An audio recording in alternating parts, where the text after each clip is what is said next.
अगर मैं आपसे कहूं कि पूरा ब्रह्मांड किसी ग्रह पर नहीं बल्कि एक सर्प के फन पर टिका है तो आप इसे मिथक कहेंगे। पर पुराण इसे सृष्टि का आधार कहते हैं क्योंकि उस सर्प का नाम है अनंत शेषनाग। पुराणों के अनुसार सृष्टि सिर्फ पृथ्वी नहीं है बल्कि 14 लोकों की एक विशाल संरचना है, 7 ऊपर 7 नीचे। और हैरानी की बात तो ये है कि ये सभी लोग टिके हैं शेषनाग के फनों पर। और शेषनाग स्वयं भगवान विष्णु के कछुआ अवतार पर स्थित है जो क्षीर सागर में योग निद्रा में लीन है।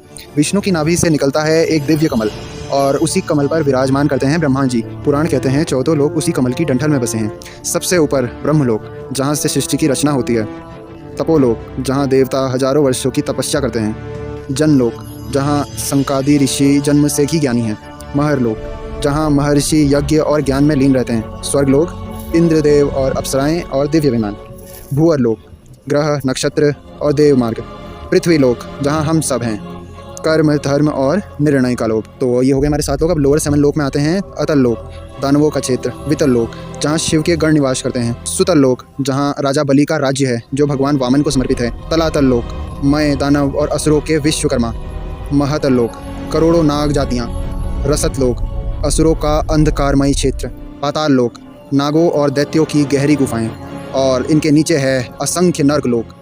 पुराण ये नहीं कहते कि ब्रह्मांड सिर्फ पत्थर और गैस से बना है, वो कहते हैं सृष्टि संतुलन पर टिकी है और उस संतुलन का नाम है भगवान विष्णु और उसे थामे हुए हैं अनंत शेषनाग। जब तक शेष हैं तब तक सृष्टि है।